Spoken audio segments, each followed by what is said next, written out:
বাংলাদেশের রাজনৈতিক আকাশে এখন বইছে পরিবর্তনের প্রবল হাওয়া। নিরঙ্কুশ সংখ্যাগরিষ্ঠতা নিয়ে দীর্ঘ ১.৫ দশক পর রাষ্ট্রক্ষমতায় বসার চূড়ান্ত প্রস্তুতি নিচ্ছে বাংলাদেশ জাতীয়তাবাদী দল বিএনপি।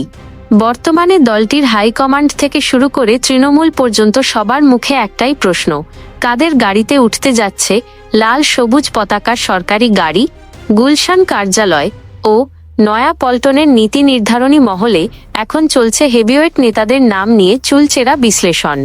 এবারের মন্ত্রিসভা গঠনের প্রক্রিয়াটি অতীতের যে কোনো সময়ের চেয়ে ভিন্ন এবং আধুনিক ও বিশেষজ্ঞ নির্ভর হতে যাচ্ছে।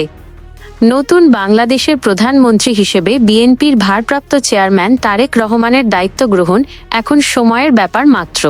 সরাসরি নির্বাচনে বিজয়ী হয়ে তিনি সরকার প্রধানের আসনে বসছেন, এটা নিশ্চিত।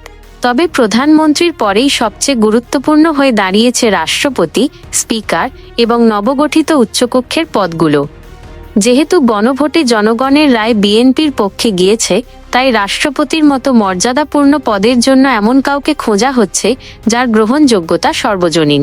এক্ষেত্রে দলের দুঃসময়ের কাণ্ডারি মির্জা ফখরুল ইসলাম আলমগীরের নাম সবার শীর্ষে।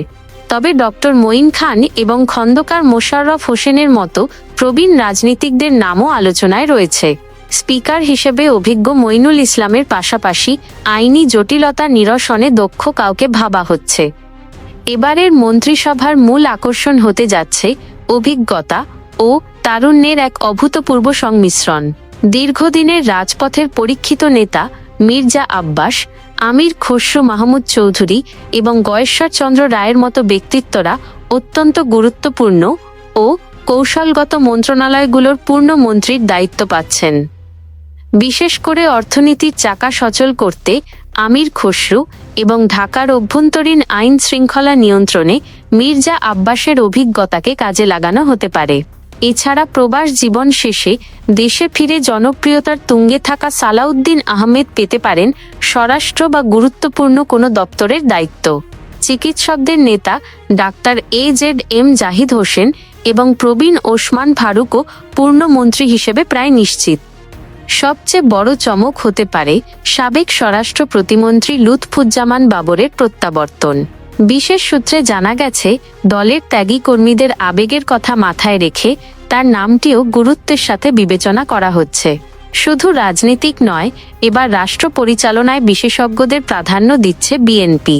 বিচার বিভাগ ও আইনি সংস্কারের জন্য সাবেক অ্যাটর্নি জেনারেল মোহাম্মদ আসাদুজ্জামান এবং অর্থনীতি ও পররাষ্ট্রনীতিতে বৈপ্লবিক পরিবর্তন আনতে আন্তর্জাতিক খ্যাতিসম্পন্ন রেজা কিবরিয়ার নাম শোনা যাচ্ছে।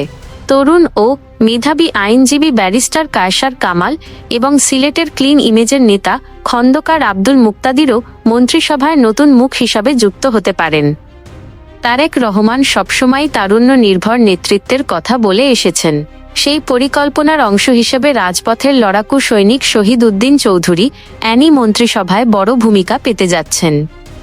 ঢাকার রাজনীতির ভবিষ্যৎ কাণ্ডারি ইশরাক হোসেনের নামও রয়েছে আলোচনার কেন্দ্রবিন্দুতে।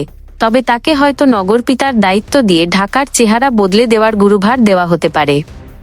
এছাড়া জোটের মিত্রদের মধ্য থেকে আন্দালিব রহমান পার্থ এবং ববি হাজ্জাজের মতো বাকপটু ও মেধাবীদের মন্ত্রিসভায় দেখা গেলে অবাক হওয়ার কিছু থাকবে না। তাদের অন্তর্ভুক্তির মাধ্যমে সরকারে এক ধরনের বুদ্ধিবৃত্তিক গতিশীলতা তৈরি হবে।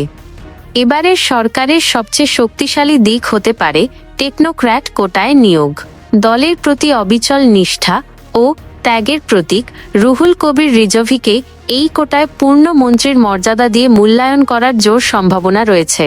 তারেক রহমানের নীতি নির্ধারণী উপদেষ্টা ডক্টর মেহেদী আমিনের মতো আন্তর্জাতিক শিক্ষায় শিক্ষিত বিশেষজ্ঞদের সরকারে অন্তর্ভুক্ত করে একটি স্মার্ট ও বিশ্বমানের প্রশাসনিক কাঠামো গড়ে তোলার পরিকল্পনা চূড়ান্ত।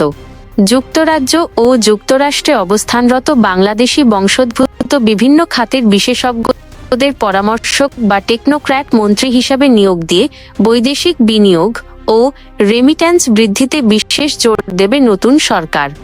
বিএনপি এককভাবে সরকার গঠন করতে পারলেও অন্তর্ভুক্তিমূলক শাসন নিশ্চিত করতে জোটের শরিকদের যোগ্য সম্মান দেওয়া হবে। জোনায়েদ সাকি এবং নুরুল হক নূরের মতো তরুণ প্রজন্মের প্রতিনিধিদের সরকারে অন্তর্ভুক্ত করে আন্দোলনের সুফল সাধারণ মানুষের কাছে পৌঁছে দেওয়ার বার্তা দেওয়া হতে পারে। তবে মন্ত্রণালয় বণ্টনের ক্ষেত্রে সর্বোচ্চ অগ্রাধিকার দেওয়া হবে কর্মদক্ষতা ও সততাকে। অর্থ, স্বরাষ্ট্র ও পররাষ্ট্রের মতো ভাইটাল মন্ত্রণালয়গুলোতে অভিজ্ঞদের পাশাপাশি সৎ ও মেধাবীদের সমন্বয় করা হবে। এছাড়া সমাজের বিশিষ্ট নাগরিক যারা সরাসরি রাজনীতি করেন না এমন সিভিল সোসাইটির সদস্যদেরও বিভিন্ন গুরুত্বপূর্ণ কমিশনের দায়িত্বে দেখা যেতে পারে। বর্তমানে পুরো বাংলাদেশ তাকিয়ে আছে নতুন সরকারের শপথ গ্রহণের দিকে।